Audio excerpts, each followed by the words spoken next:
Ladies and gentlemen, boys and girls, we are here to provide you a very exhilarating match on the ZGL channel. It is none other than Corpse_12, and I am actually here with everybody. I know it's not Graf the Giraffe, it's Graf the Bijan Dog. How you doing tonight, buddy? I'm doing good. I'm feeling good. Pretty excited to, check in for some good BO6 action. We've got some pretty good matches coming up here for tonight. Ones I'm pretty excited about. The first one gonna be, just in general, some week one action, but it's OMIT Brooklyn Academy versus Alpha Esports. As you can see on your screen, we've got the maps lined up here. Vault, Hardpoint, we've got Skyline, S&D, Protocol, Control, and then we go right back to some Hardpoint and S&D with Skyline and Hacienda. I'm not gonna lie, I'm liking this map pool, especially for the modes that we're bringing out in this order. We dodged Vault S&D for once, which is pretty nice. I'm a certified hater of Vault S&D, so I'm pretty happy to see this pool. It looks, I think it's a good one it'll let both of these teams shine. It's got variety. You look at especially you look at map 2, Skyline S&D, more or less a bang out map, but obviously, Vault and then obviously Protocol are more or less positional maps, and then obviously Hacienda, that map 5. Definitely an interesting one because it kind of brings out the creativity in the side of things, but we're heading right into it, ladies and gentlemen. It is OMIT Brooklyn taking on Alpha Esports, their week 1 matches. I am excited because I was talking to you before the pregame graph. Like, this OMIT team kind of stole away the whole roster of SGP. Yeah, SGP classically has been a very, very strong org. Especially this roster that they did, steal away, as you said. Yeah. Is one that has been very, very strong in a couple of different leagues. So, expecting good things from this team, but we'll have to see exactly how it goes as we're underway here with some Vault Hardpoint. And it's going to be, again, Alpha. They have that initial closer spawn, but they're going to take a couple of Vault routes to try and get this control. Triggs can grab that first blood, but it is the first point over to OMIT. But it's a huge 3-piece for Alpha. They're going to start getting some early time, try to set up these spawns, and try to set themselves up for a good map 1. Yeah, but unfortunately, by the way Triggs was running this route, he did cause a split, so a little bit unfortunate, but it looks like Alpha is reading it right, and hey, that's what you love to see from these elite, rosters. We're going to be seeing some elite gameplay. These guys are going to know how to flip spawns at certain times. They're going to know how to read it and work like a team, and I'm not saying anything, but if there's one player to watch on the side of Alpha, I'm watching Triggs, because these guys have been together for about a year plus now. He was the one that's been the driving factor. I think he's like the best mechanically sound player for this team, so that's one to look out for. But on the side of OMIT, who do you have your eyes on? Honestly, I've watched a lot of Sovereign. Sovereign is a great player, both positionally and in those mechanics, so I'll be interesting to see exactly, I'm used to seeing Sovereign in a lot more of the U18 context, so it'll be interesting to see if he really shows out more, outside of that. But, so far, it's looking like Alpha's got the number of OMIT at least a little bit. OMIT, they got a little bit of time on that P1, but they just can't break through the P2. But as I say that, and Caster Curse, they get it right there. Hide with a couple of nice ones. Will get those pickups, and even still, it's going to be a little bit of a hard hit here, especially with Hyde on a great overlook. Will have just an awkward angle, as it's just a complete wipeout. OMIT, they fight back with a good P2. It's going to be that P3 rotation pretty soon here for Alpha, especially since they're spawning all the way back out towards Trophy. So they're going to try and push through, but Sovereign, he's in a great spot to stop their advance. They're on the way to P3 now, and they do have that first rotation. They had the first rotation to B2, but it's a matter of can they hold on. Yeah, and I kind of love how OMIT played that. It was a little bit of a slow start from them on the P1 hill, and then as soon as, midway through that P2, when Hyde started pushing out through the middle of the map, he causes a flip. They know how to read it perfectly, and again, Hyde himself, the captain of this team, just goes on a tear, and he just finds a couple kills here and there, creates an avenue for his players, as this man is on a 10 streak right now. He is doing God's work. My man has read the gospel. My Matthew 4:20. I don't know if that's a verse. He dies to his teammate. Nate is kicking himself right now because, I think Hellstorm came. They got the Hellstorm. Yeah, they did get it. So not as big of a deal, but when you're on a heater and you die to your teammate, it's a little bit tilting. But It is going to lead to Alpha getting that break over on P3, but right in time for the P4 rotation. So far, it's OMIT in a good spot. Sovereign! How do you get that turnaround, my friend? He's going to hold down top art, and he's got a great spot to hold these rotations. Gets caught reloading, but it does not matter. He's good for 4 in a row.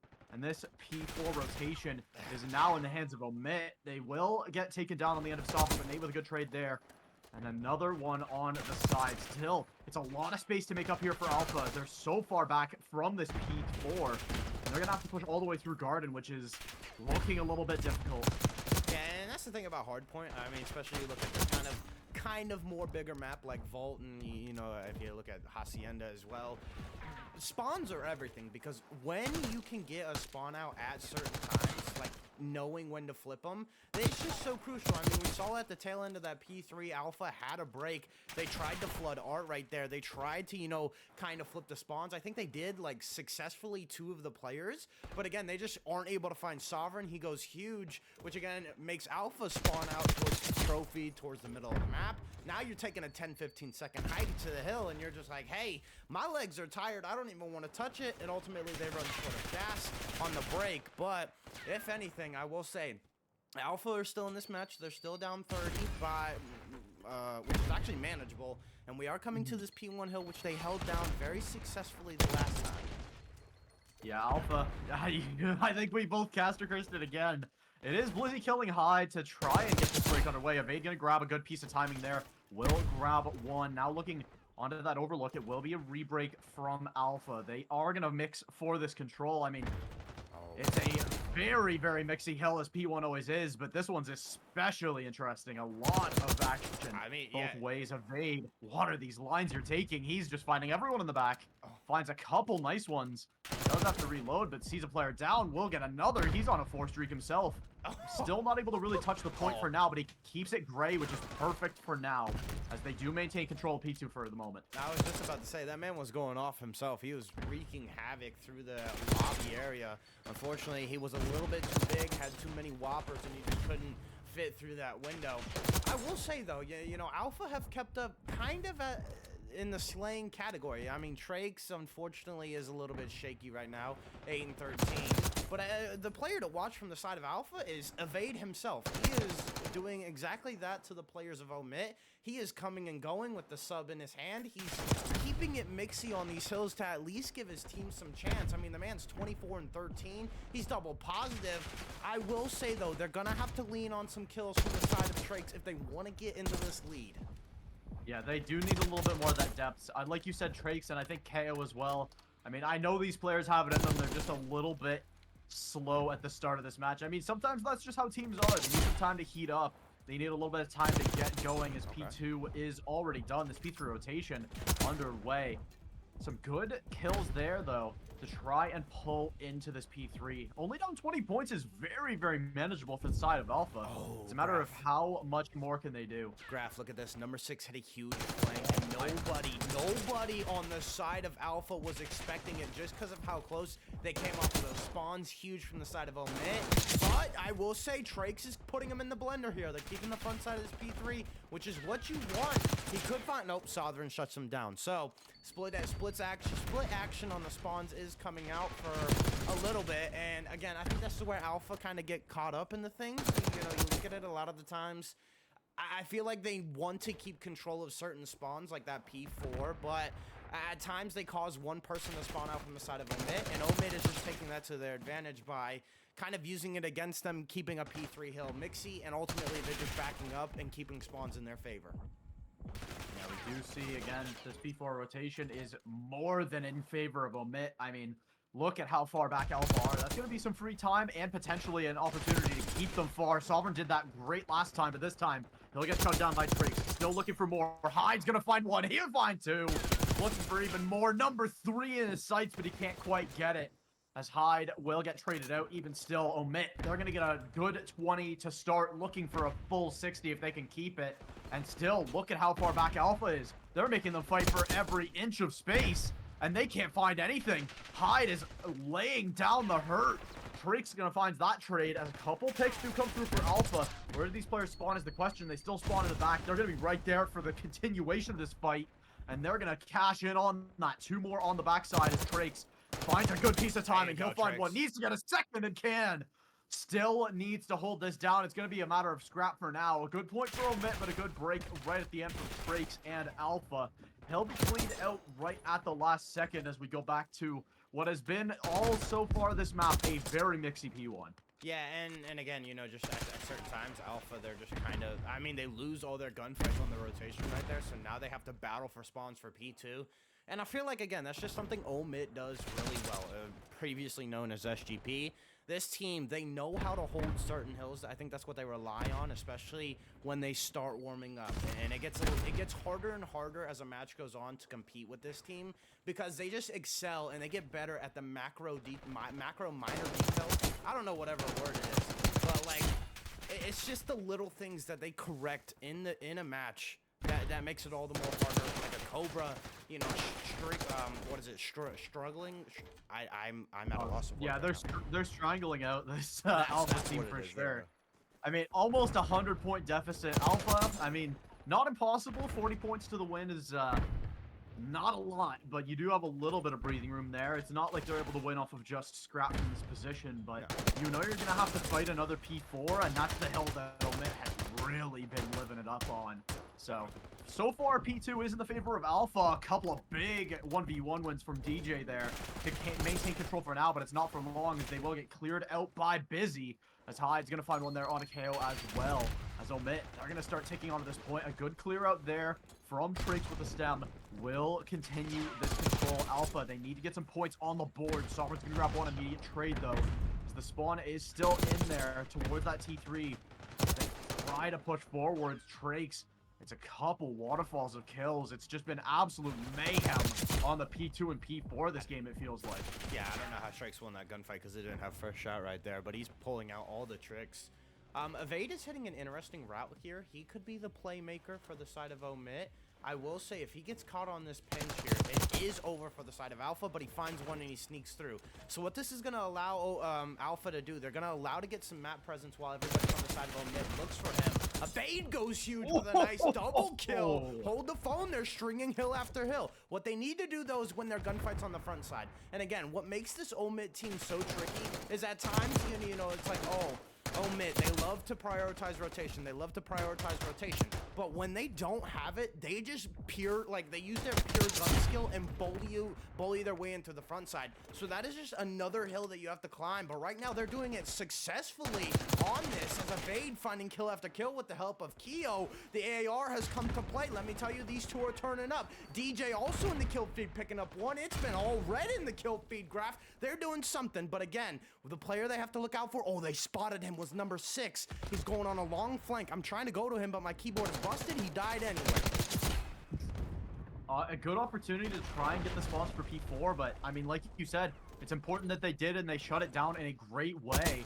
I mean, we see, again, they maintain those spawns. I mean, you literally see Trakes spawn on the P4 that just activated. I mean, DJ, he's just holding down top art. I mean, this is just so much map control. You can hold this cross all day long, and it is so hard to rip him off. They'll take him a couple shots at him, take him down low, but he's able to set up. Nate actually gets there a lot faster than I anticipated. Look at it, OMIT go, though.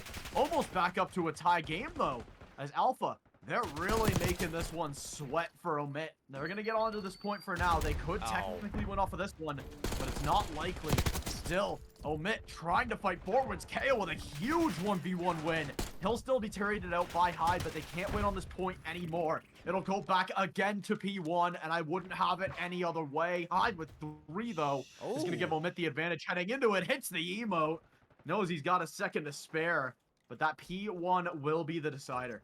Yeah, it's going to be huge. I will say, Trakes is in a great position. Nice couple kills come through from Alpha. And again, the team with the basic name kind of doing something not so basic. They're putting this team to work. It is 6 seconds for the side of OMIT here, so the flood is going to come through. I like where number 2 is sitting, but he's kind of taking himself out of it. Trakes is going to have to go huge. He finds one. The collapse is in. That's 3 in the feed for Alpha. And hold on. It's getting a little toasty in here. I'm sweating some bullets as now DJ, he's 37 and 34. The man has almost 80 engagement engagements on this map. Make it 90 with that kill. I can't do math. I never passed 2nd grade, but he's finding kills for his team. It's 5 seconds left to win it, though. Look at this. Alpha have brought it back. 2 foot. Oh, I don't. That is a hard pill to swallow, Sovereign. Kind of. That's a tough one. Sovereign, he's got a good spot, needs to hold this space, but Nate and Busy, they get a couple on the trader though. It's DJ. He woke up in a big way, and even still, OMIT, they barely get across the line. A barn burner of a map 1 as Alpha. I think they took them to everything they had. That is a crazy start for Alpha against a very, very hyped up team. Oh, guys, I forgot to show you best play of the game. Hold on. Hyde himself. This guy had, what is that, 85 engagements. He dropped 45 kills, 4,800 damage. I mean, it was a slugfest there. I mean, a little sloppy from the side of both teams at certain moments, but you have people, I mean, look at Alpha. They're putting up 41 and 44 from DJ and Evade. Trakes is up there with almost 30. Sovereign, everybody from the side of OMIT has 30 except for Busy, who I will say, from a player that kind of, Busy, 26 I will 37? say Busy, as much as the KD doesn't look great, 225 hill time kind of does make up for that. It does. You know, I do agree. I think both of these teams definitely had players that didn't look like they were playing at their full potential. I'll say that 100%. I think the issue with both of these teams is they looked like they were a little unsure at certain moments specifically, but I mean, by no means was that bad play from either of them. I don't want it to come off like that. I mean, that was a crazy, crazy start to this series. And I don't know about you, but I'm even more excited for S&D now. I mean, so am I. I'm trying to figure out how to get out of this. I mean, we're going to show maps and modes. Map 2 is that Skyline S&D, and by, like you said, because of how mixy these hills were and the unsure moments, I will think that plays a factor into map 2. Because, hey, me and you both know Skyline, it's a bang-bang map. Yeah, I mean, no matter what mode you play it on, it is a very, very fast map. The rotations are very tight. I mean, in S&D specifically, you have that, under tunnel way that does offer a little bit more, variety that, you usually don't see that too much in Hardpoint, but it'll be interesting to see. I mean, I think a lot of the time on Skyline, it's a matter of dictating the pace. If you're able to dictate the pace early, it is a really, really nice start for a team. And at least in map 1, it was OMIT for the most part, I want to say, dictating that pace, being the ones to really make those decisions. But I mean, Alpha, I'd say the last minute and a half, they were really cooking. So if they can maintain that level for a whole map, I do want to say they can take down a lot of teams if they play like that. Well, and that's the thing about this, this Alpha team. I got talking to them earlier today. I was messaging him, and obviously he told me Hardpoint was their best game mode, and it's something that they really do well at. Interestingly enough, S&D is kind of their worst because they have a tendency to troll. So I'm wondering if maybe they got the early lead. They were like, oh yada yada yada, but I don't know. We'll see how that comes into play because. Like you said, on this map, if you can dictate the pace early on, if you can find, the first 3 rounds, you're going to be up heavily because then at that point, you can just trade round for round, defense for defense, or offense for offense because sometimes on this one, A seems to be superior when you find the first blood. Yeah, agreed. I will say, I really did want to see Alpha win that map for no other reason than to punish the emote. Yes, do you get what I mean though? I do. I wanted to see them win just so they could chat about that emote because I know they'd be flying in VC on that one. That would be a heck of a situation to take a look at. That would have been fun, but not punished, but it was really close. Yeah, because it is funny because he hits that at the tail end of P4. He's thinking oh yeah, we just got a rotation on lock. The P1s have kind of gone our way. But I mean, you look at it, they're finding kill after kill. They're keeping at least some presence towards their side of lobby or top cat. But I will say what it came down to was ultimately it came down to a 3v2 situation at the tail end when I think it was a 2-2 split from the side of Alpha. They tried to focus on the rotation and say, hey, I think it was like Evade and Keo. You do your thing, slay out. Hopefully you extend it to the next hill. But again, 3v2, OMIT just trade and balls to the walls, they win. Because now we should be loading up for map 2 here shortly. We're just waiting on one last member. I will say, though, if we're looking at the rest of the series, I mean, I'm looking at Protocol map 3, especially for Control. Like, that is... You talk about Blender City. This is one I never loved to play just because of the blender that you can be put in. Yeah, 100%. I mean, if a team does establish that spawn trap, I mean, it gets real tough real quick to break out of it. I mean, even if you do, you are almost certainly going negative in that trade as far as lives are concerned. And I mean, the timer is against you one way or another. Usually you only need, even as low as 2 people to really maintain that spawn trap. I mean, obviously you want 3, especially, depending on the side of the map. But it's a situation where I think it's a net, like, it's always a net negative when you get spawn trapped like that. Yeah. I want to say very rarely do you come out, even neutral in that situation in lives or time. I mean, it's a really, really tough one. Otherwise, I will say, I think, obviously, Protocol Control usually ends up being a defender's haven. So it'll be interesting to see if that trend gets sort of bucked, or if we will go down to, counting ticks for that last round to see who gets that defense side, and they'll have a huge, huge advantage. But I love that it'll be interesting to see how it goes. Yeah, and I love that you pointed it out because, like, ultimately, I feel like Control with the game mode it's basically, it all depends on the lives. I don't really know the strategy. I mean, I know you usually have to keep at least some map presence in your favor, stack the point and whatnot, but, I mean, at the end of the day, it's going to come down to ticks and lives, and that's really all you need to worry about. And I feel like with how BO6 is moving and with how everybody's kind of playing Control, they're just saying F the ticks. They're like, we're just going to slay out.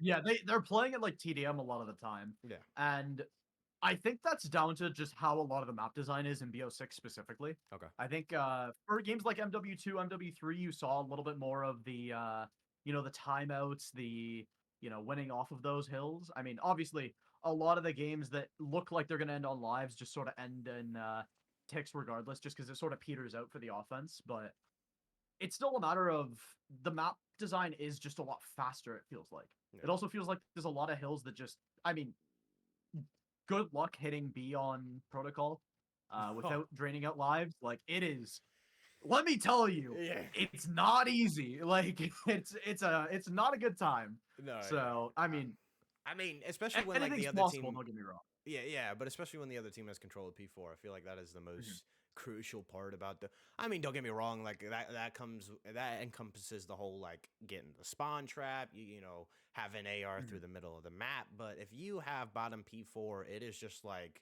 hey, we're gonna post up on that heady, you just run into us. Yeah, exactly. And then, I mean, you can even have someone top zip, you can have someone on the... like that apologies, I'm not thinking of P1, but just on that overlook. I mean, there's like 4 overlooks. There's top zip. There's, like you said, that P4 head glitch that is, I mean, it's just a lot to deal with. So I think a lot of these teams, like, that's the big reason that teams just default to playing lives, because you're not getting ticks into that, especially if you try to focus on those ticks, you're just going to get shredded. I mean, unless you are by far, like, dominating the other team skill-wise, which, I mean, off of map 1 does not seem to be the case. I mean, these teams, I do still think OMIT has that edge. Maybe I'm a little biased, because I have seen them under SGP before, but, I mean, Alpha, they came to play, that's for sure. I will say, yeah, and I know I was talking about how, like, S&D may not be their best game mode, but this is a team that has, like, competed for a long time, and this, like...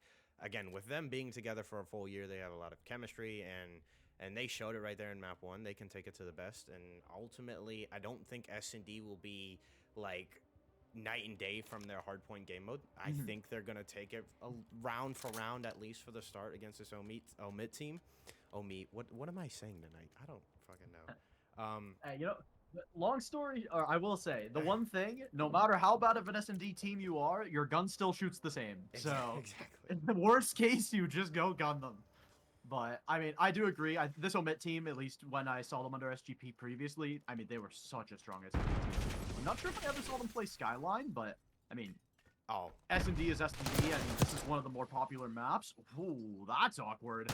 I grab one before getting traded. Gets a lot of information with it. Another couple of trades. Down to a 2v2. Not a bad situation here for Alpha. They do get spotted out, but they get that information in turn, and it's KO with the secondary. That's a great pickup there. As now, it's all down to Busy in a 1v2. Can he find this timing onto the player that needs to plant is the question. He breaks the glass, though, and now he's known. They're just going to run to A site, I think. Busy might be reading this perfectly, though. Oh my God, He the is. man that loves to stay after the hours of work is in an off angle. He could do something here. Temptations. Oh, DJ. I don't know who's on their host, but if it's their host or not, I don't know. Now, I mean, all credit though, DJ. This I would need to see this one again. Yeah, I just wasn't expecting him to like look there first place. Like, Yeah. I get the countertop or maybe the tabletop right there, but that corner specifically. But hey, it's that just goes to show how good these guys are and the time and effort in late rounds. Like, hey, they're making sure all the cobwebs are swept. They don't want a little tarantula running around their house. Yeah, I will say I like the awareness there from DJ, knowing, I mean, it's a 1v2. If he dies, as long as full information is gathered, it's still like advantageous situation. As we, what was that? Okay, I was gonna say, oh, there's a couple. Oh no, they're just gone. Yep, they're gone. As Busy got his get back right there on DJ. As in the great words of Obi-Wan, I have the high ground. I'm telling you, you do not want to chow that with a pistol. That's what DJ did. Confidence is through the roof for this team, though. Again, a little bit about this Alpha team. I mean, they should have all the confidence in the world. They won everything at the Latin American Challenger scene. They've now moved over, I think, to this scene. They've competed in Open Challengers, Champs. So, they have experience under the belt to go toe-to-toe with them. Yeah. Oh, Busy. That's a great tag, especially after, having that angle that he has to chow. Finds a nice couple shots and does get information. Evade. Will get the first and good advantage, but hide. Okay, immediately brings us back into a 2-on-2. It feels like a lot of trading back and forth between these teams, but it's Alpha that comes out on top for now. Sovereign in a 1v2. We've seen him do this plenty of times before, but 24 HP is just not enough. As Sovereign gets shut down, and this time, it's Alpha with the lead again. And if I'm not mistaken, I see Hyde running a compact. I will say, my friend, it is the perfect gun to run towards this A kitchen. That thing kills. That's fair. Like, snap your fingers. That thing will be dead in an instant. But I do know that it runs through magazine after magazine like crazy. Yep. That thing, hit markers for days, but shreds just as much, so it's definitely good to see. I mean, I like the experimentation as far as, staying away from just tunneling in on Ames Jackal, but 3 in the blink of an eye at the start of this round for Alpha. Again, it's Sovereign, and again, he is just absolutely flatlined. Right in the blink of an eye, it's Alpha. They're up 3-1. I feel like maybe I was downplaying them a little bit on this S&D, but they came to play in a big way. They're carrying out that momentum from the end of map 1 very, very nicely. Oh yeah, and I mean, it's not like we're downplaying them, because I have seen this SGP team time and time again on like S&D maps. I will say S&D is more or less the game mode where they tend to let other teams slip in, but I've seen them time and time again, close out games. They look great on rounds. They work as a unit as Hyde, just getting very aggressive right there through the middle of the map. And again, we're already down to a 1v3 situation with Sovereign. He is making this manageable, but going back to what I was saying is, like, OMIT, because of how they kind of slay out and because of their kind of pure gun skill, I feel like mixy maps go in their favor. You look at Rewind, that is one that they love to hit, especially towards like a bomb site. Again, it's just very interesting to see Alpha take it to them. Yeah, I mean, I think it could be that it is, I mean, Skyline partially playing into their strengths, but especially after a slightly slower start to map 1, DJ has been flying in the second half of map 1 and in this map 2. I mean, 6-2 so far is exactly where you want to be. 4-1 in the score line for the maps, or apologies, for the score of this is exactly where you want to be as well. 2 points lie between Alpha and drawing us even at 1, but it's a matter of can they put the finishing touches on. Oh, here we go. RCXD as well. This is the upside. This is the streak coming to fruition.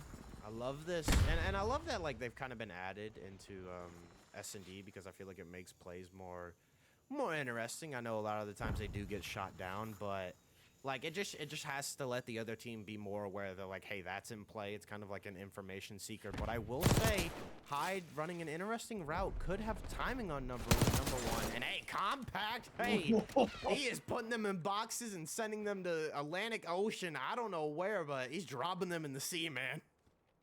Yeah, that is a couple nice ones showing off the upside of the Compact. Not sure if you caught the shoulder of that player there, but will get the timing to get this bomb down. It's DJ, though, the last one standing. If it's anyone that can do something, at least on this map, it's him. He's got 1 in the round already, would need to make it 3, and needs to do it against a very, very set-up OMIT team. 30 seconds to do it is not the most as well. Taking an outside route, does have a nade and I believe a smoke to work with. Whoa, almost found the first one. That would have been a tough one regardless, but yeah, a good round for OMIT to find to sort of pull themselves back into this one a little bit more. And I kind of want to go back to like RCXDs and how I mentioned they're kind of more like we saw them. Or we saw, who was that, DJ play it more as an information thing. He's like basically preventing them go to A. I feel like OMIT was like, all right, we're just not going to run A. We're just going to run it down your throat, B, find the first bloods.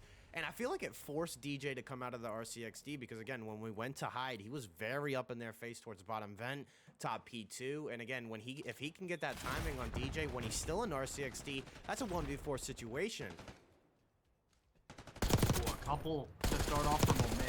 DJ gonna trade back 1, almost gets a second, but Evade will finish that player off. Sovereign with a trade out, and it's, again, just a bang out round, and this time, it's OMIT coming out the benefactor. This Compact is killing me, man. Like, who is that right there at the tail end, that child? Okay, so DJ, he's chowing with the pistol, and before he even, like, gets a bullet off. Yeah, I don't think he gets a shot off. Yeah, Hyde has, like, half his mag in him. It's insane. It's insane. Yeah. No, it is. Honestly, again, I said it before. I love the experimentation. I love that awareness of, you know, it plays into the playstyle. It plays into the map design really nicely. I mean, it's great to see a little bit more of that experimentation. Now, a big round. Hyde goes fast. Does get taken down, but it's busy. Couple of trades, a mountain of trades, and it's down to Nate in a 1v2. In the blink of an eye, he'll find one on a DJ. It's a pure 1v1. Knows the spot of KO. They both know each other's location. KO up close. Swap to the secondary. Regen should be coming through right about now as he gets out. A huge upside for Nate here. Tries to find the dive to the side. 22 HP, and it's Nate to find the round and OMIT. Will draw even. You talk about song and dance, man. They were chasing each other's tails like 2 dogs sniffing each other's butts, bro. I can't tell you what was more funnier, that like the timing or just like seeing Nate dolphin dive, read chow. I'm like, bro, what is going on? Yeah, the dolphin dive chow was crazy, but I love it, you know? Like, I think that's the last thing you expect in that situation. I mean, he did it perfectly. He dove like right behind the table, had good cover to reset afterwards, just in case he didn't get that kill. I mean, a tough couple rounds to lose for Alpha. Their momentum looking a little bit shot for now, but they still have a lot of opportunities. KO in his own RCXD has an opportunity to try and make something happen. They do hear it, and it will get taken down. There's a lot of information known. They know there's a player straight up on B. So they're going to make that rotation. Look at Nate, though, on the minimap. Oh my He's got a great... Oh, he finds the bomb carrier as well.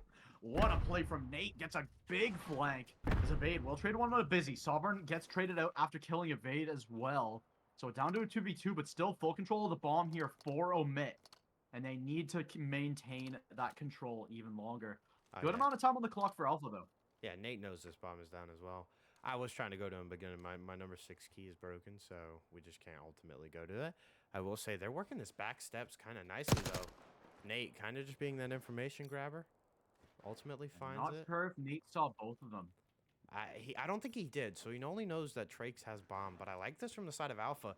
Get the bomb in, get the bomb, and just ultimately run.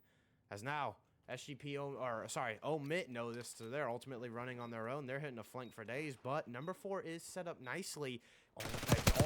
Trakes doesn't find anything, but he did get the comms out, and by the reposition of number 4, interestingly enough, KO jumped down as soon as everybody from OMIT jumped up.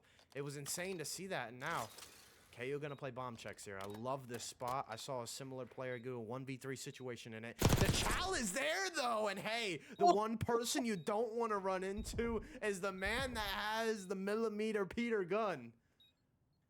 Yeah, that is crazy. I think OMIT definitely did not play this at least 100% optimal. I think they really gave up a big advantage, giving back that bomb. Not even really, I mean, maybe challenging there is a misstep, especially since it could be into 2, but I feel like they gave the space towards B too readily as well. I feel like you've got to either hold the bomb or hold one of those sites, and it looks like they really sort of forfeited both, but they win the retake regardless, and I mean, it was 4-1, now 4-5. OMIT looking for almost a full reverse sweep, and they're going to have to do it here on an offense round, or we go to a round 11. Yeah, it's now Nate trying to get aggressive through kitchen, able to find a kill on the bomb, but first blood does go the way of Alpha. I will say, this Alpha team, you know, when they find their first blood, seem to be like they win a lot of their rounds, so I feel like that they've done a good job of at least trading and keeping it into their favor. It's just these 1v2, 1v3s that have kind of shot them in the butt, because now I feel like they've lost, like, what, 3 rounds consecutive? Yeah, it's tough. This time they will come out on top. Alpha, they'll take us to round 11. Again, another nail-biter between these two teams. I mean, it was, what, 141 or 146 on hardpoint? I mean, they were going the distance of the distance. So, I think both of these teams are really licking their lips for this round 11. It's going to be Alpha on attack, though, which will be pretty interesting to see. I do believe it's been a little bit more defender-sided, at least for these teams, but this is by no means a round that's impossible to win for either of them. No, I think this is huge from the side of Alpha as well to find defense. I mean, I will say a lot of the times OMIT have just kind of put pedal to the metal and ran this A site as DJ falls. Crucial because he was holding the cross so busy. The man that did not show up in map 1. I've known him for his S&D game, but Trakes now, hey, finds a nice 2-piece. It's all up to the big ARs. Let's see what happens. Repositioning coming in from Sovereign. It could be read by Trakes, but he had the knife out. I don't know if he saw the bomb down there. Doesn't read the rotation and OMIT. I mean, quite literally as close as it gets. Will take map 2 and take this, well, not take the series, sorry, but they'll move to 2-0 in the series. But again, not bad momentum here to take for both of these teams, but man, I can't get past how close this was. I can't get past how close it was either, as I believe, like, the thing is, so I missed it. Like, did Sovereign get a kill that round other than that last one? I'm honestly not sure. It was such a bang out round that there was a lot going on.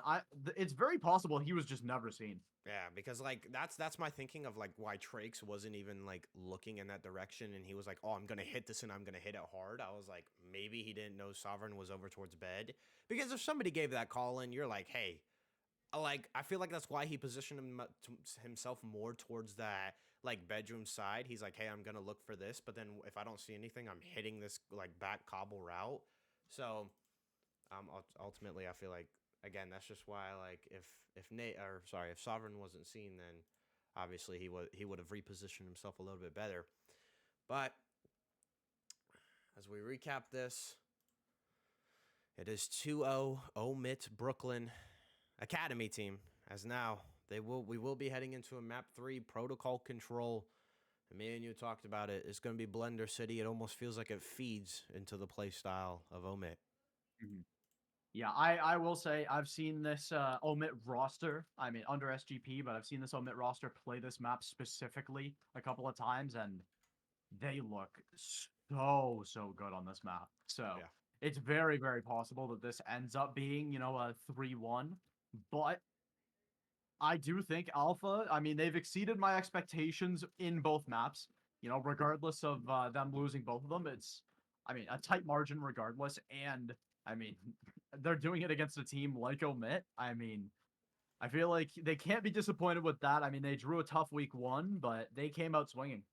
Yeah, and again, like for those that don't know, a lot of these teams may have well, I don't know how many teams in particular, but I know a decent amount have come over from the Premier Circuit, and I felt like that was a league that was gaining some storm, so some competitive teams were going over there, and now they've kind of merged into the ZGL. So we're gonna see teams, battle OMIT, Brooklyn more and more on like sub heavy slay out maps. I feel like they're going to be pushing the pace alongside Hyde and Nate, the subs Mhm. from the side of Omit. So it's going to be more fun to see these maps be played out against this team because I'm not going to lie, for a long time, when you saw like SGB play a map, you're like, oh, it's either going to be a 3-0 or it's going to be a damn nail biter.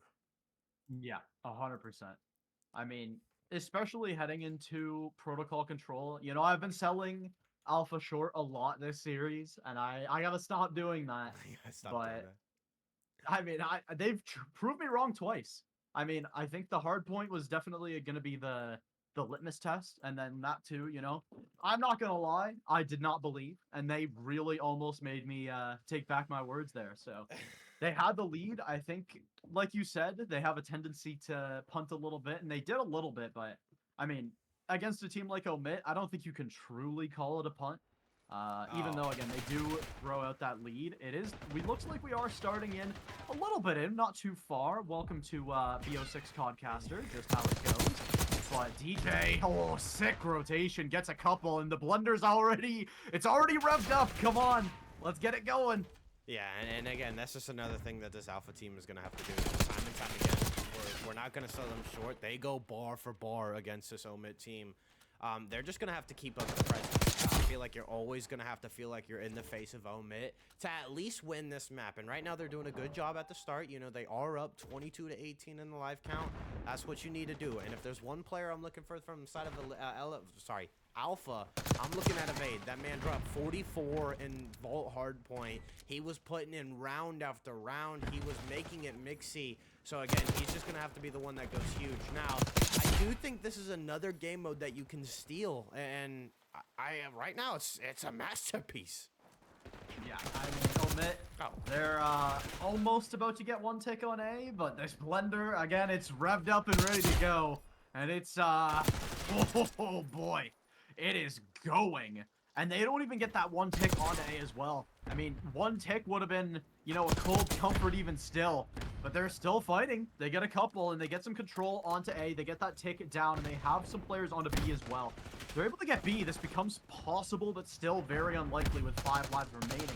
Especially against a mountain of 18 lives. KO. He's going to grab a couple. And I mean, already out of lives, 3 remaining. I mean, this one was over before it started. Like you said, it's Blunder City. And I mean, Alpha, they've got the power line more than ready for it. Sovereign. Okay, by himself almost got them a hit there, but Alpha, I think they put twice the wattage into that blunder. Yeah, they did. I will say that, I mean, here OMIT Brooklyn, you at least did a good job of getting 3 ticks that round. Sovereign was kind of playing for that second one on A. But, like, that's going to be the huge thing on Protocol. We talk about how these guys are going to more or less play for lives, and it's more or less just going to be, like, TDM at sometimes. But any progress you can get on this map is progress at all, and you're ultimately just going to be playing the long haul. You're going to be playing for map 5. Whatever side can get defense is more or less going to come out on top. But we'll see how the first round of offense goes for the side of Alpha. Now, I am curious. I didn't quite catch it right at the end. Was there a tick on B as well, or was it just 3 on the A? Okay. So 4 total is... Or, apologies. No, 3 total. Yeah, my mistake. They didn't fully get that A. Oh, a great start for OMIT here. As they're already starting to rev it up. Nate's here. He needs a little bit of help to reinforce him. Oh, evade. What a shot that is. Will break out of that spawn trap. Trakes gets a couple nice Oh, if he can rotation find Busy. pieces. I was gonna say if he can all the way find out of Busy, Heli. that would be huge. He's just Busy gonna- maintains his life, which is for that position by far the most important thing. Nate and Hyde, it's just a slay out from here for OMIT. They get a couple in the feed. They start to rev it up. Trakes gonna break out a little bit. Evade's got a nice piece of timing. He's gonna catch one. They have an opportunity to break out in a big way towards A here, as it's a trade from Trakes again. As he's going to make his way down to P4, looking to try and make something happen on this flank route. He needs to really do something here. His team is bleeding lives and bleeding the clock. 23 seconds, and they're stuck all the way in the spawn. He needs to make something happen. Looks to try and do it. Gets one. Can he get the second? Yes, he can. Trakes will single-handedly break them out of the blender, at least for now. They try to turn the tables, but can't quite do so. One tick on the way, and a second one not long to follow. As OMIT, they need to keep the ticks in their favor. God. They're flooding out, but it's an absolute massacre for Alpha. One traded back from Solver, needs to find more, can't do so. Trakes will finish that off, and with it, the point goes their way. A minute on the clock, and they've evened up lives. Now an opportunity and a big one. Nate and Hyde grab two, but Trakes, he's catching these players. They split the spawns as well. Oh, it's gonna Well, be not quite actually, but still, Trakes. He's just causing mayhem, causing chaos. Almost gets that one. But Sovereign from the side, he's the hero. And he's the one to keep it under wraps. Evade still. Causing mayhem, just Like, his own. How does he win that one? Yeah, these, I will say, for the side of Alpha to, like, kind of keep, at times they've let it go, but their map presence has been really good, and Trakes has come alive this round. I feel like he's the one that's overextending. At times, he does get caught, but... Like, it's 9v5. I will say all that time, or the extra minute that you got from completing A was basically shot to waste. There's nothing to do now except basically flood the point. So you need to find another 4 dead and kind of, like, hop onto B like you did the first time, or sorry, like you did the second time when you were capturing A. But again, you know, they're just spawning so far out. You have number 1 chasing Keo's tail, and then just ultimately everybody falls like that, so... Yeah, I mean, definitely a closer round than I would have thought initially. I think they really did fight back in a big way. They got pretty even up on lives. They got that A, but I 100% agree. I think they got a little bit too cheeky with some of the flank rounds. They burned a little bit too much time. And, I mean, it did come back to bite them. They do maintain even tick numbers, which is a big piece, especially like we've been sort of alluding to. That defense is king on this map. So it'll be interesting to see who's able to establish that tick lead. I mean, it's going to be Alpha setting the pace, and then OMIT trying to, or apologies, OMIT setting the pace and Alpha trying to catch up on ticks. So this is a big opportunity for both of these teams.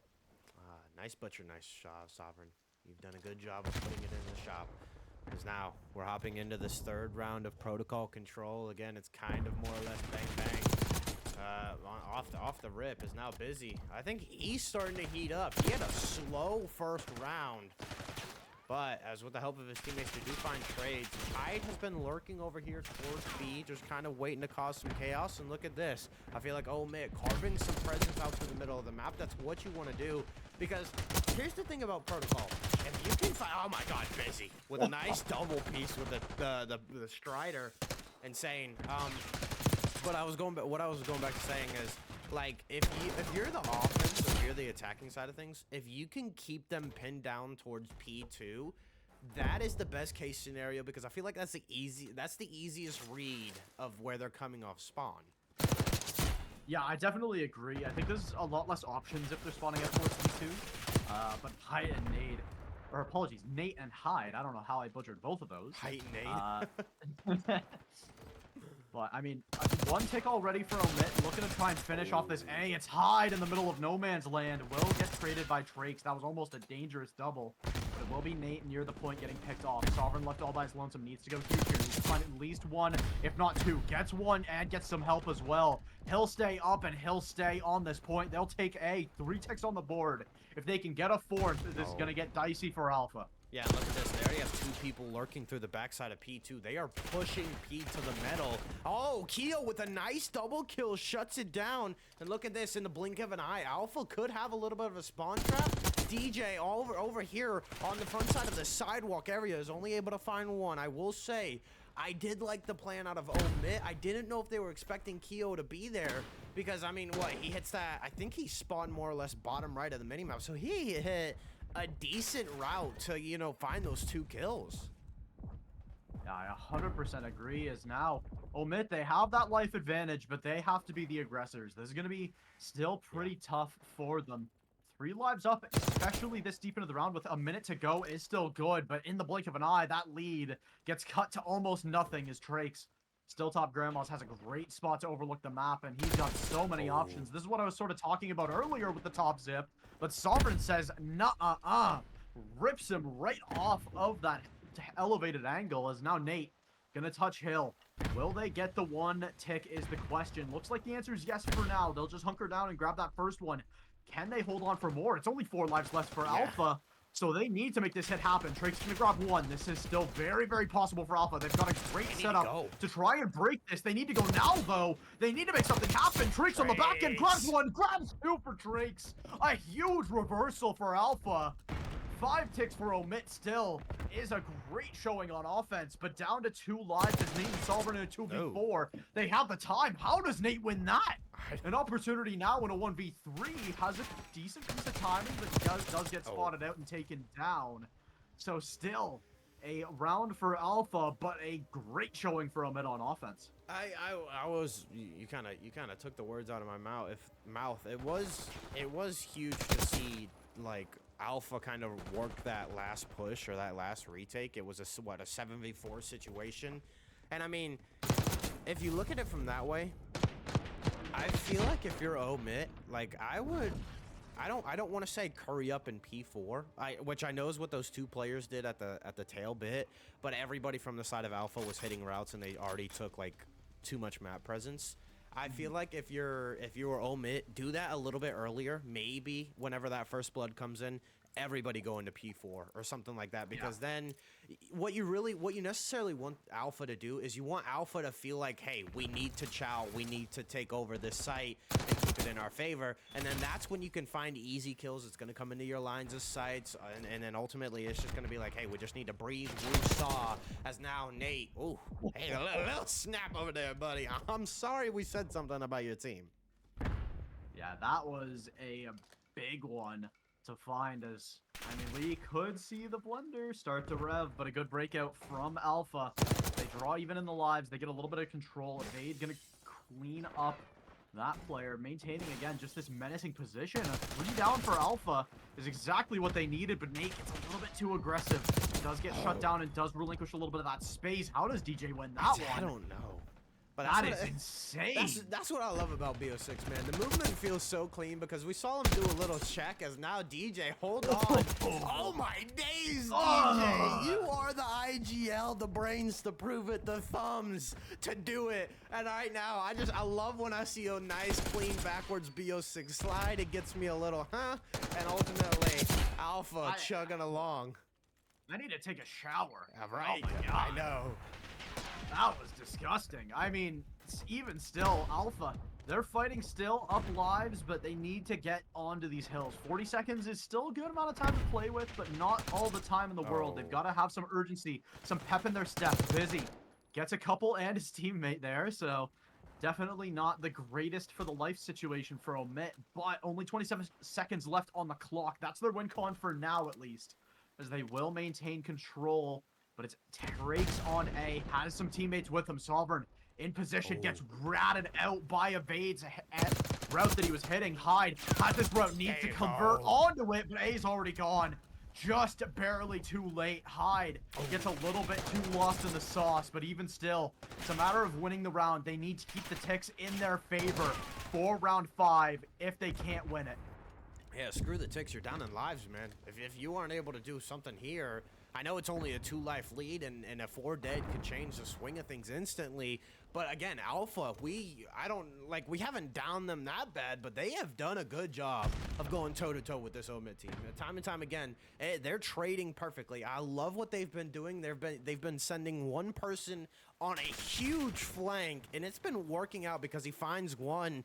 And again, Alpha, they've just done a great job of huddling in their spawn. It seems like they clear it out. That player on the flank makes his move. The collapse happens. They then get a nice stat on a point, but it's still a 2-life lead for the side of Alpha here. They have to do something, and if you're Sovereign, need to go huge. Keo shuts him down, as now everybody from the side of OMIT seem to be going underground. They're going to take a little route to P4. DJ may have to shut them down here. Top grannies. DJ has an opportunity to catch an angle. Does get ripped off of it. 4v4, basically just an S&D round now with an alternate win con. 14 seconds as well on the clock, down to 10 now. Trakes and KO grab the first couple. Alpha, they're looking to close this out now. They want to say, they want to call game here. A big kill from Nate. Can they touch the point is the question. Sovereign's the one here. Has to find these kills. Didn't peek out all the way. They now know he's here. Ticks on the way, one from Sovereign. Sees one, spots one, takes him down. Has an opportunity. Point What are you the doing? No! The bag full of the, My you know what? days. That's the contender for throw of the season. A tough situation though. Yeah, I'm right there with you. Oh no. I know it's only a half second he may have stepped off, but he only had like 0.6 seconds to work with. And we all know sometimes in COD it doesn't register. So like, hey, even if it says you're on the point, it may not be. Oh my days. Throw of the season is correct. Graph, what are we looking at here? I think it's a tough situation to be in. Yeah. You know, you have the tag from your teammate. You want to go make that happen, but it's just a tough way to lose a round, honestly. Yeah. I think, especially now, you lose out on potentially getting that 5th tick and drawing it even. You give OMIT the defense. Okay, hold on, Alpha. You know what? I thought they'd be a little demotivated after the end of that last round, but they are running in and getting a couple nice early picks. 5 on the board already for them. 1 gets traded back, but a good start for Alpha. Again, playing that less favored side, getting a life advantage is, I want to say, mandatory if they want to win this round, and they need to extend it. Sovereign's going to try his best to stem that bleeding for the side of OMIT. As Hyde going to do so. No point progress so far, so still 50 seconds on the board. Nate. They start to make their way over. Nate going to grab a couple as well. Draw the live stream even, and that's going to be a really, really big deal as OMIT will get some initial progress on a B. They're going to try and get that harder point first as Hyde has such a good route here. He's going to make all these players think twice. He's going to catch a couple of backs, grabs one, can he grab a second? There he goes. Hyde cleaning up on this point. Well, this is clear the player out of P4, but meanwhile, they're grabbing A. They don't even care about this B for now. They're going to get that easy A time. Get Nate on that spot. KO's going to get that trade, though. Still onto the B. They're going to get that 1 tick that was guaranteed. As the rest of Alpha, they're going to try and stop this A progress. They may do so, but looking for all the control over by B side for OMIT now. Yeah, and I love how OMIT played that. You know, they showed presence toward B. They got 1 tick, and they immediately were like, nope, we're going back to A. I don't know if it's worked out for them, though, because, again, you know, Alpha, they've just done a good job of keeping up with the kills, at least trading through the middle of the map to make it mixy. So it's never been a clean 4 stack from the side of OMIT. I will say they did get put in a blender there a little bit. They are down 5 in the lives, and it was that big flank from the side of Hyde. Like, just immaculate what he ran, but I will say number 5 DJ himself also on one of his own flanks could go huge as he's able to find 1 KO on the other side, taking them down 1 by 1. DJ getting a little bit mixy in the booth tonight. That's what you see it. Ooh, as that is my best DJ impression. Yeah, a tough round for here on out. Even though OMIT's up on lives, the time is just not in their favor. They have almost 2 ticks on both of these points, but that won't win you the round or get you an extension. Nate He'll once again touch this B just to freeze the clock for now, looking to try and make this play onto A, and he's just extending the amount of time they have to work with. They're getting both of these at the same time. Yeah. As Alpha, they have to play for their own lives. They may intentionally let one of these points go and Hunter down. KO just barely can't get that one. I know. As a good fly across, as it will be the A taken. And with all this time to work off of towards B, they already have half the tick as well.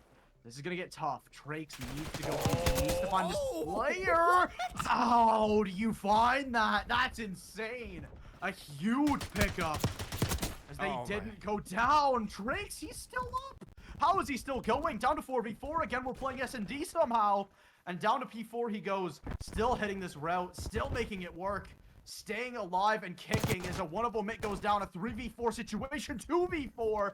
OMIT, they're crumbling right at the end. They had everything handed right to them. Nate will get taken down. Hide with a trade. Now down to a 1v3 and it's gone. Alpha, what a game. That is from them. They fight back from a tough loss on that round 4. And you know what? That is a crazy finish. I mean, it's insane because, like, OMIT, I don't know how they got that double cap. I feel like, so actually I do know how they got the double cap. Like, right, so to start it out, they sent Nate towards B, everybody else went A. Basically, I think it was Hyde himself pushed through the middle of the map, and he was kind of the key player because, like, he is the spear. He's the one that's forefront leading the charge. If he finds a kill, it's going to keep Alpha very busy. And he does find one, trades come through, you know, chaos is happening, and it's almost like everybody from the side of Alpha forgot that Nate was on B. They were more like, hey, let's chow A, because I know they had somebody top grannies, but it's just like, whoa, we're getting a double cap, you know, we're not finding the kills, we're not finding a clean 4 dead, and then it was just like, it was very close. I will say, like, I mean, it was close, but it wasn't like... Close. It was close. Yeah, it wasn't round 4. I can confirm. Yeah. That round 4 might be, I mean, it sucks the way it ended for Alpha. I mean, they won the map regardless, so they can't feel that bad about it. But, I mean, that round 4, I think, is about as close of a control round that I've ever seen. I will say, it's been insane to see some of these. As now, Alpha do stay alive. It is 2-1 in the series. Interesting to see how all of this is played down. I mean, it's been keeping me and you on our toes all night, man. I wanted to see this go the distance. I never knew anything about Alpha, but they have let me know who they are. As now, we're looking at map 4, so it is another do or die situation from the side of this Alpha team. We are heading to, again, another very mixy map. We are looking at a Skyline hardpoint. Yeah, Skyline is one of those maps that, you know, rotations, they're important, but they're not everything. I mean, all the points are so close knit together that if you're behind the rotations, you're not going to miss out much. So I think a lot of the Skyline is just going to be, is your gun still there? Are you shooting? And I mean, the answer for both teams is yes, but I think a big piece of Alpha's game plan on that control was hitting those long rotations, and I don't think that's going to be as nice on something like a Skyline. So they're going to have to try and just frag out. And I think they're very possible for them to do it. And I don't know about you, but a Hacienda S&D to end this off would be an absolute banger. I'm hoping to see it. I'm excited. I want to see it too. I do kind of want to revisit this question, as now we're pretty much like a 3/4 the way through this series. Who has kind of stood out to you from both teams? I mean, I will say, I think there's for the most part, I think everyone's had their standout performance maps and rounds. I think DJ had a really great time on that first S&D on Skyline. So if they've got DJ cooking again on this Skyline again, I mean, that's going to be pretty tough to come back from if you're OMIT. But it's hard to single out anyone specifically, because there's been maps where, you know, players fall silent. There's been maps where they absolutely fly out. I mean, Solver had a couple maps, but it was a little bit more quiet towards, you know, that control wasn't the greatest for them. You played well, don't get me wrong, but it wasn't anything like their hard point performance that was just clinical. So honestly, I think this is some of the more balanced, like, KDs and just performances across the board that I've seen in a while. I mean, all these players are vying for their spots, and they deserve them, every single one. Yeah, and like I feel like a lot of the times when it's I like that everybody's getting into the mix of things because I mean, after map one, we saw Busy, and I believe it was who was the other player on the side of Alpha that wasn't doing the hottest.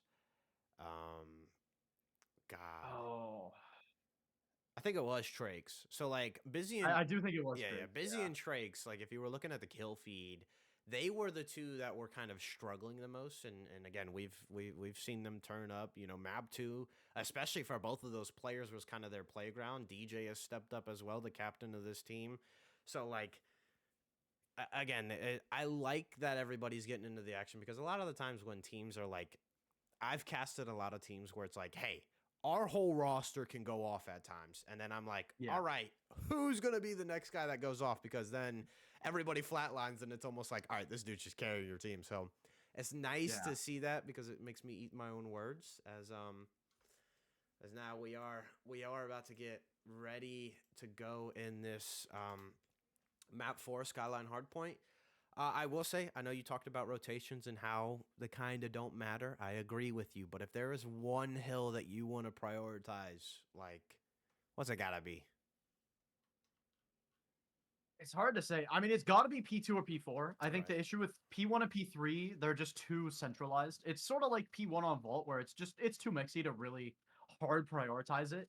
I think specifically the P2 is a little bit harder to break, but that's for Skyline standards, Yeah. like none of them are exactly hard to break. They're all pretty mixy points. I'd say P2 is the one at least I would prioritize at least a little bit, Interesting. but it's hard to say. Honestly, I think all these points have the potential to be mixy No. or money, Oh, yes, I yes, think yes. I thought you. it's hard to say. I thought you were about to say all these hills have potential to be money. I'm like, no, No, that no, ain't the no. story. No, No, no, no, no, no. None of these are money hills. no. None of these are money hills. I mean, unless one team's flying out, I mean, a money hill is far from anything on this map. So it's especially interesting to see how this will go. But But again, for those, honestly, yeah, it's hard to say. yeah. As again, for those just joining us, it has been a wonderful series. It has been OMIT taking the first two maps. They have been nail biters. What it was like 250 to 243 on map 1. It was round 11 map 2. We got a round 5 on map 3. Like you talk about a CDL match. Hold on, throw these two up there. Throw these two up there and your pick'ems would be shot. So Mhm. we'll we'll see what this Skyline hardpoint is about to come down to. I will say, you know, we hinted at Hacienda map 5. It's going to be interesting if we go to it.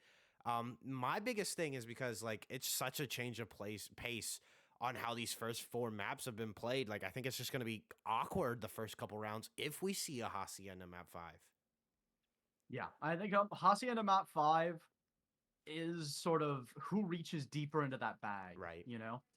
Um, I think I mean, it's a map that's not practiced as much. I think it's one that teams sort of, I mean, it's not that they're shying away from it, but it's not as practiced as much as, Vault or Skyline as far as, S&D is concerned. Those are, I want to say, the more popular maps, as well as some of the others. I think Hacienda, a lot of the time, it's either banned or it's just left to the wayside a Right. lot of the time, at least in my experience. I think there's a lot of teams that specialize in it, and if you do, it's a pretty easy map to just say, yeah, we don't want to play Hacienda, let's just take it off the board if they're good at it, Well, what's funny is like I know there's been like this has been like weeks now that everybody's been saying, you know, the map pool has been stinking. We brought back Hacienda. I feel like it's alive in the map pool a bit. I mean, just because of what you hinted at and how you have to reach deeper into your bag, I think because of how open this map is, it is more strategy. I like that we're seeing more strategy Mhm. maps instead of, you know, run and gun type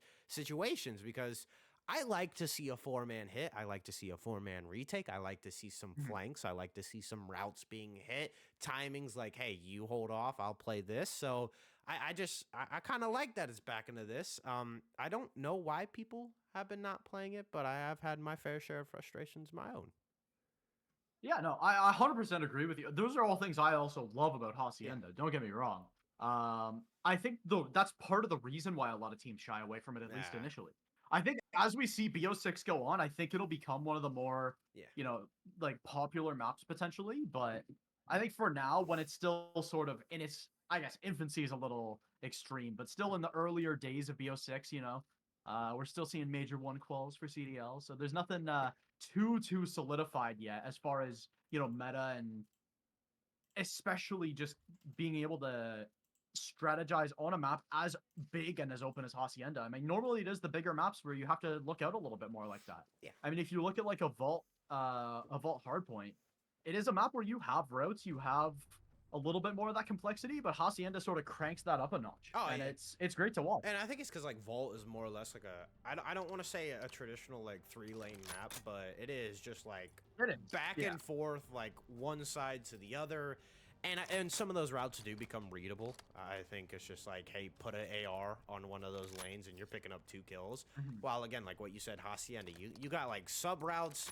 Like that can fly through the middle of the map, the secret TV room that you can do, the cutout towards freaking a grove, like that garden well area. So again, it's just like it's interesting to see.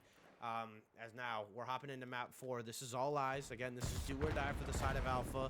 They do need to go huge now. Top 4 hit towards Cat or something like that.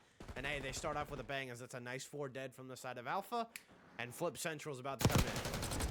Yep, here we go. One flip already. Nate will get traded out there by DJ. Gonna get shut down himself, though. Brooklyn gonna grab a couple to the side of Brooklyn. I don't know why I called him Brooklyn. We'll call it that. Evade with a nice shot, though. Evade was one of those players that I was sort of singling out. I think it was Evade and KO that didn't do great the first hard point. They have a good start to the second one so far. Or apologies, no. Yeah, those were the 2 that went off. Those were the friars. Those I got it backwards. Yeah. My mistake. But I mean, still across the board, good starts for most of these players already. OMIT gonna get on that point early. Nate with a couple. Nate and Hyde gonna grab a nice bit of spree there. They're gonna maintain those spawns for P2 over at Lounge. So they're gonna look to maintain the map control for now. Nate gonna grab a couple. DJ and Evade trading that back. Still early points in the way of OMIT. Nothing solidified just yet, but these initial rotations have... Oh my goodness. Nate, what is that? He is cooking right now. I mean, it's been that name in the feed a lot this series, but especially 8 already in the middle of a P2 is a nice pace. Yeah, and again, I feel like just like OMIT time and time again, when they want to focus on kind of holding hills, they do just that. The way they overextend as a sub, even if it's the tiniest lane, he is picking up so much information. And if it's a sub like Nate, boy, he's finding 3 pieces left and right. It's gonna make Alpha struggle more and more. Again, they're gonna be spawning out farther and farther. They're gonna be taking more time to hit hills, and they didn't even come away with much there. As now, OMIT Brooklyn are here for the rotation. Talk about Nate. He was in a little bit of a cheeky spot there on that fireplace. Yeah, had a good spot. Now, awkward gunfight against the player in the pool will go Alpha's way. They're going to get some points on this P3. Difficult situation to try and fight back from, but OMIT do it regardless. They're going to maintain that 40-point lead, looking to extend it even further. Sovereign with a nice shot there onto KO. And this big rotation through, they're going to try and drop through, I don't believe it was quite Skylight, but towards Pool, and they route them out. A good pick out on a couple of players from Alpha, and they make it happen. They find the break, and now it's a matter of, the P4 rotation is on the way. They can hit maybe one more time, but it's a matter of clearing these players off, and they do just that. Busy and Nate have a couple apiece, and now it's full control of P4 already for OMIT. Yeah, this has been, I think, devastating from the side of Alpha because, again, they've just thrown hit after hit. They've thrown break after break and haven't found much, and when they do, they try to overextend for the rotation. I think it was number 4, number 3, like, I think, what, like 10, 15 seconds at the tail end of P3, they decided to run through bottom bed P4. A trade happens, but again, just because of the close spawns from the side of OMIT, they fall. And I feel like, I don't want to say solo challenging has been happening, but it seems like OMIT have been kind of like, more or less finding these gunfights a little bit easier and easier. Yeah, they do finally clear out a little bit, but again, it's just a good route from OMIT. I mean, it's Hyde and Sovereign. They hit that side route. Hyde still, I mean, playing these side angles, trying to maintain map control, does get cleared out by Evade, as it's DJ. Ooh, wins that chow. Still will get a little bit of this scrap, but he's chowed immediately and taken out by Busy. As Evade, he is the last one sort of close to that point, but they will start that rotation over to P1 as it becomes active.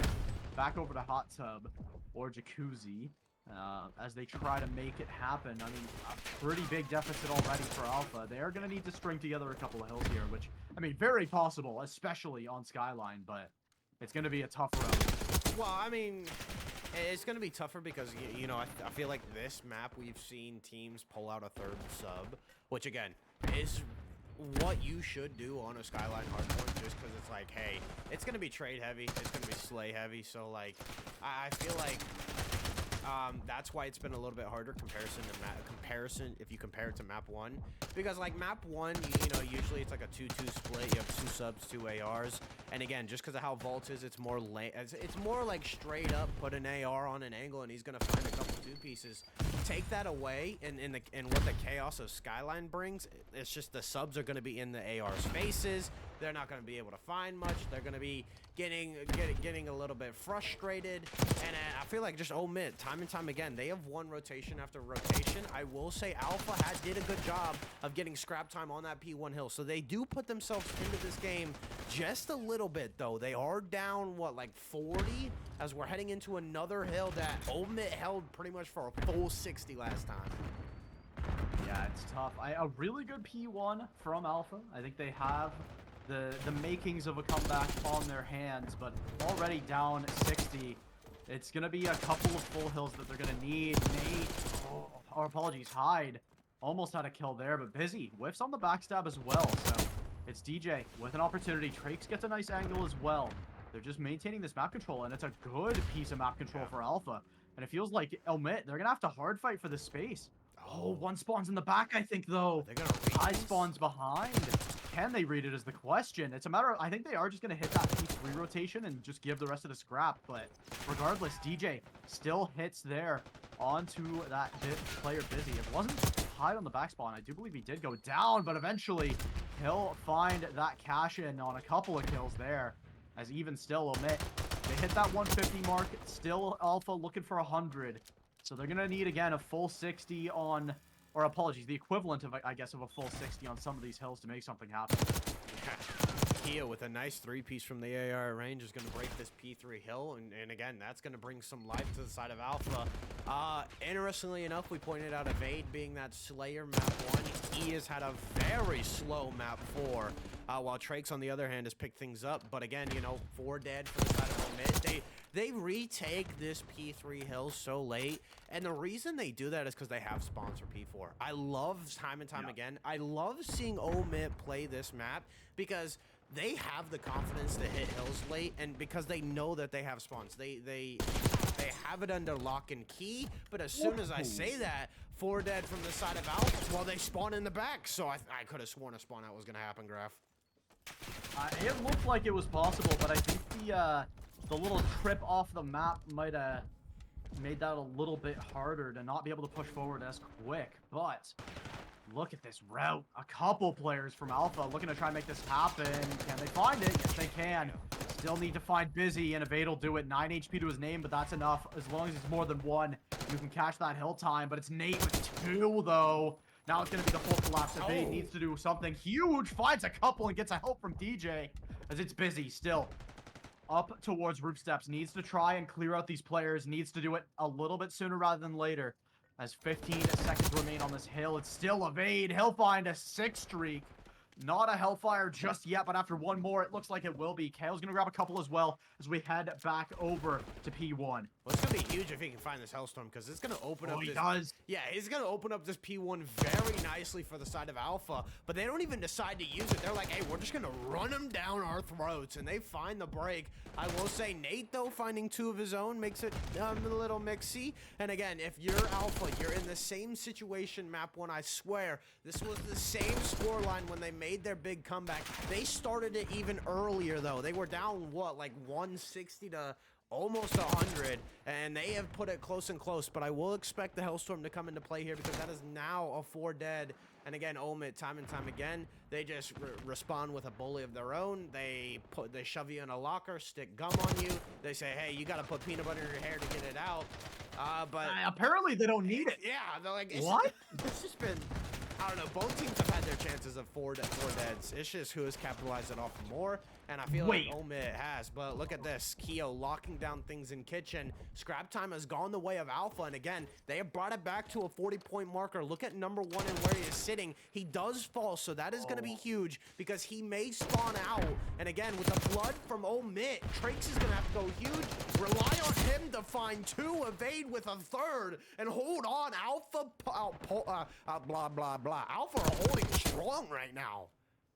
Yeah, they're doing a great job. They're poised to take, I don't want to say a full 60 just yet, but they're getting some good points on this P2. But now, OMIT, they have another flood coming through. How much can they do is the question. Can they grab one? Tag down low, turns around and grabs the second, though, and stays alive to get regen back up. Another flood will not go OMIT's way. This time, it leads it to Alpha.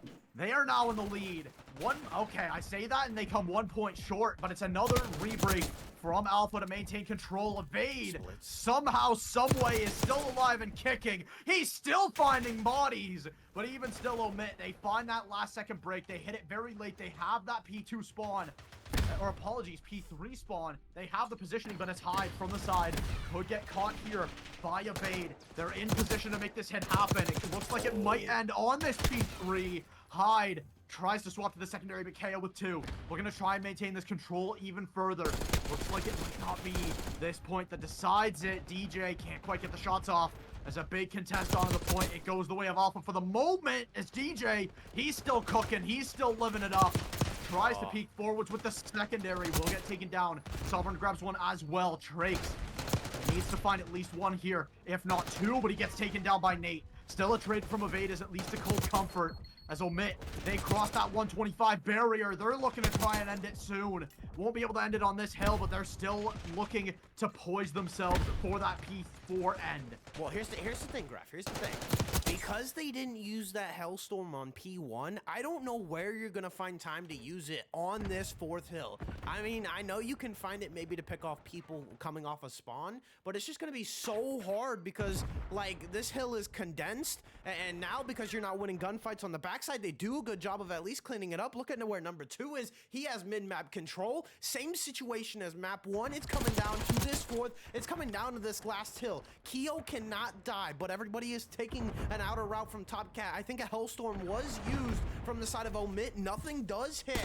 Busy is the player to watch. Busy does find 1, but again, this is what Alpha has done time and time again. They have gone toe-to-toe in trading ability. Keo on the backside finds a big one. He does have to keep this point alive. They can still win it here, though. If you're the side of Alpha, you're gonna have to go for the side of OMIT. Number 7 on the minimap wins a big one. Hyde through the backside. The man that has so many engagements on this map. They fall. Look at this. Sovereign isn't able to find much, and Alpha stay alive in map 4. Oh, they keep it right at the end. It was a last-second opportunity, but it's still Alpha coming out on top. Jesus 4 Christ. barn burners back to back, and we're gonna go the distance. Hey, my God. An absolute banger, and we're gonna see Hacienda. I did not expect to say that at the start of this, but I am more than happy to do that. Honestly. Hacienda on the board, 4 absolute nail biters, and I would be shocked if it didn't go the same way. You know what's crazy? Everybody had more engagements. Everybody doubled their, not double, everybody had more kills than map 1, and it was still the same score, basically. I mean, insane, but like, oh my God, you look what, I can't. Like, we have players dropping 4,500 damage, at least 2 from the side of Alpha, and I'm sure there was 2 on the side of OMIT that were slaying out as well. It's just time and time again, this Alpha team, something is clicking late on. They're like, hey, we need to go now. And interestingly enough, they didn't even need the Hellstorm. Yeah, I mean, a huge reversal. I mean, that's a little bit of the opposite of what we saw in map 2, where it looked like they had a big opportunity on that S&D on that skyline, but this time they stick it to omit. They force that map 5, and this time, I mean, we said it initially. I mean, you said it initially before that map 2, where this this alpha team has a tendency to punt on S&D. It'll be interesting to see if that happens again, because they can't afford for it to happen again. A reverse sweep in the cards, and alpha, they're the reaper right now. They're looking to try and make it happen. Oh yeah, and I believe they can do it. I believe. I'm a firm believer in underdogs, and I mean, I don't really know who the underdog is right now in this series, but I felt like it's just been Alpha because of how those first 2 maps went. Um, but hey, you know, me again. I'm reiterating what you said. I have wanted to see Hacienda Map 5. We have been blessed by the gods that we are seeing it. So I'm just excited to see, because time and time again, we talk about how these teams are like all gas and no pedal. We talk about how it's just like slay, slay, slay. It's kill, kill, kill, respawn, respawn, respawn. You look at Hacienda, you're going to have to slow things down big time. Yeah, 100%. I think this is going to play a little bit into the hands of Alpha. I mean, they've been hitting these routes really, really well, pretty consistently. Omit, they've been doing the same, but to, I want to say, a slightly lesser degree. I mean, Alpha's been, especially on that map 3, getting really, really good routes. Yeah. The only issue now is it at the cost of the timer or of something more important? I think a couple of those alt routes didn't go the way they really wanted to. It just took too long. I think you could say that for OMIT as well on a couple of the rounds of, you know, S&D and control. So it's going to be interesting to see exactly how this plays out. I mean, I don't know about you. I think this might be the first time this may be the first time in a long time that I've seen Hacienda S&D. So Oh no, it hasn't it's for me. definitely one that'll be interesting. It hasn't for me. I've seen this map be played a little bit. I will say I do like watching the pros as well on it. I feel like this is a map that if you throw, I know this is like we're talking pros here, but like if you throw this map, this is one that everybody has been repping. They've been getting a lot of reps on it, and it's been a very fun map to see, because like just the variety it brings. Like again, we talk about how you can hit certain rounds with a sub. You talk about whether like sometimes it's going to be 4-man hit B, 4-man hit A, or just like spread them out, and we'll go from there. But this is a map where first bloods are crucial without a doubt, because I know S&D first bloods are crucial anyway, but like you look at this map, Yeah, especially. yeah, like you look at the first 2 rounds, I feel like we're going to see, hey, we're going to do a 4-map spread. We're going to send everybody, and then once we find that first kill, let's then jiggle and jug the bomb site. So that's why I think it's more crucial than ever. Yeah, I mean, I 100% agree. It'll be especially interesting. I mean, I guess we haven't really done this so far. I've sort of given my 2 cents about the maps, but I'm curious, who do you have for this map 5? I think it, honestly, for my end, it could go either way. So here's the thing.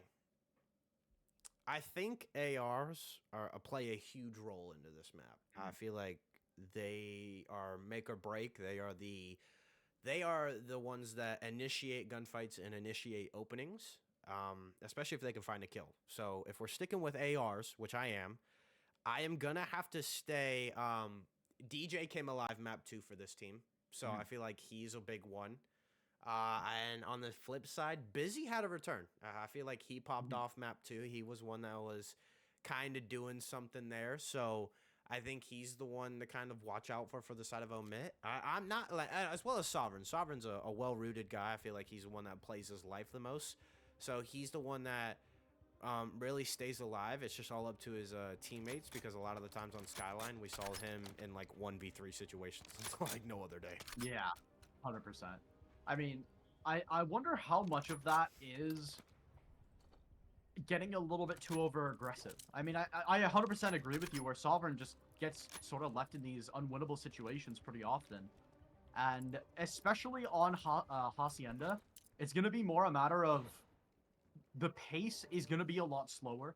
But the team that is the one dictating that pace on a round-to-round basis is going to be the big beneficiaries. But Busy going to grab that initial pick, and that's going to be a big start. Hyde heard while heading for this, but it's going to be a quick plant here. And they're going to get it down quick. OMIT Oh. going to start that. Oh, I'm blind. Sorry. My bad. No, I was going to say, I don't know if they're going to get it down real quick, but I was going to say Trakes is in a great spot, but everybody just dies from the side of Alpha. And again, we talk about how what teams are going to play. Everybody from the side of Alpha decided to do a spread them out type. I think they, like a 2-1-1. And, you know, they just got picked off of their routes. Yeah.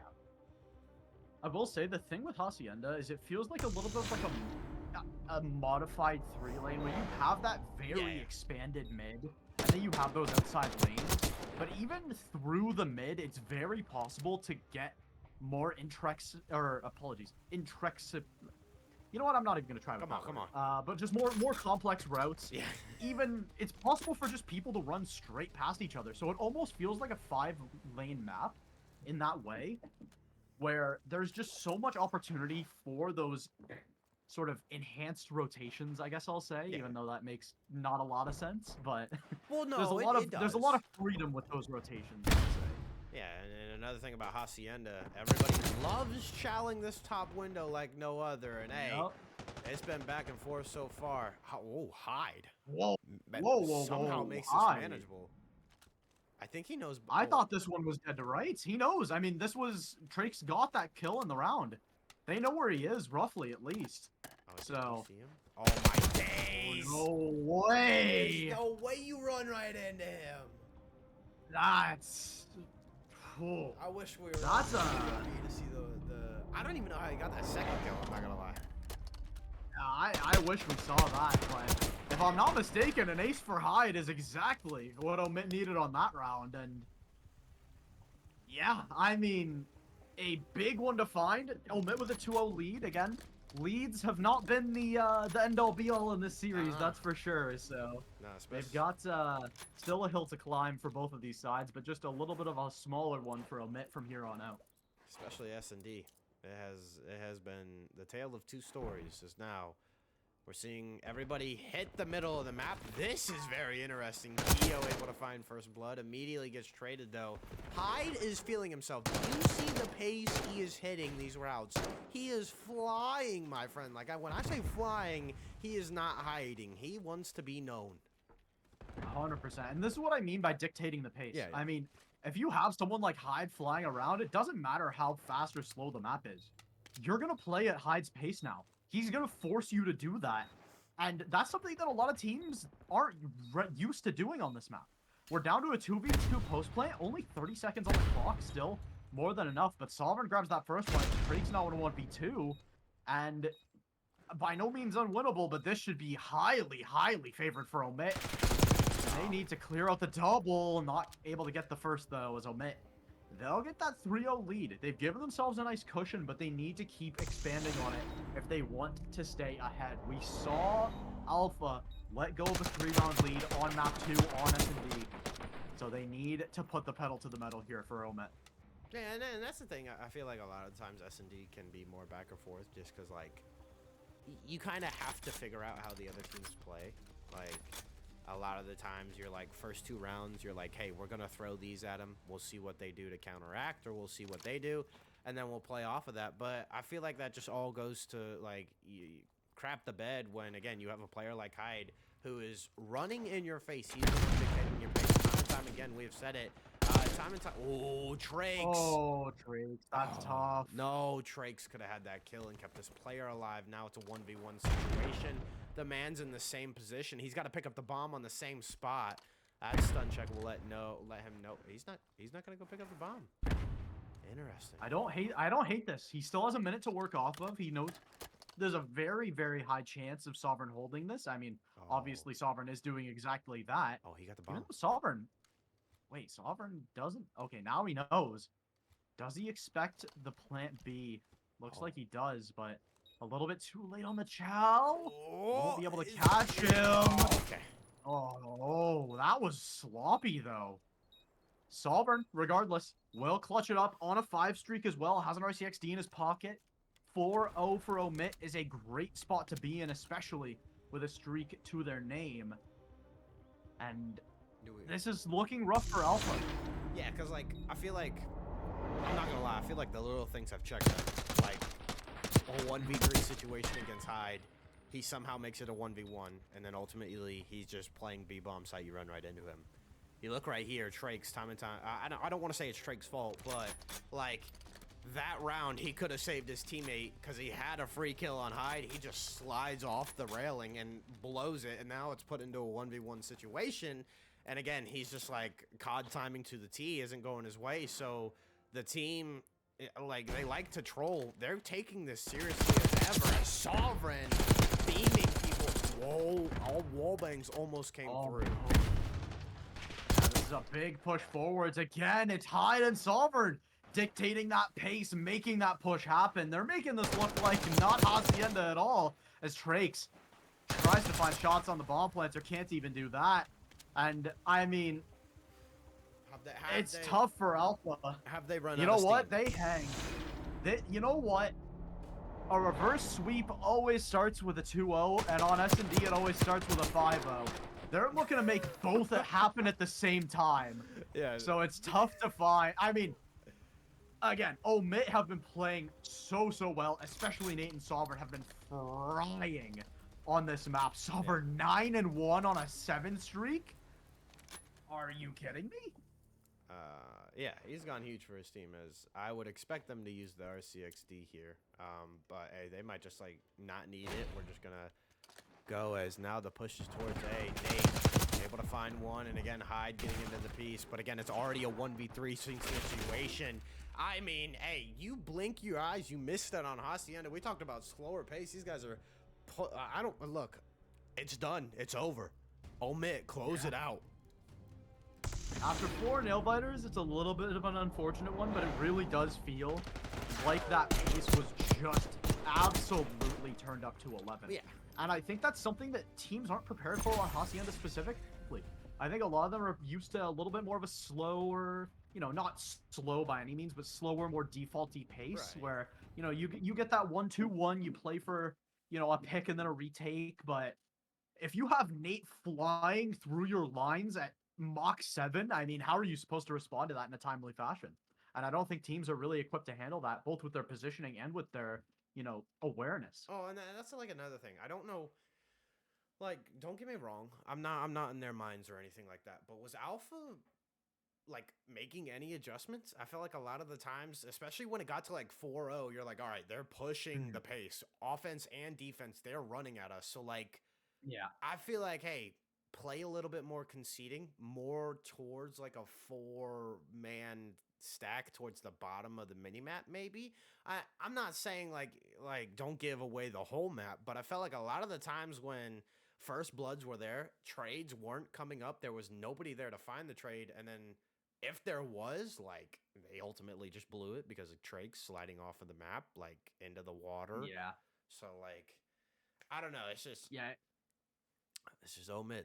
It's a tough way to lose a couple rounds for sure. I mean, honestly, I will say there's a lot to take out of that match if you're Alpha.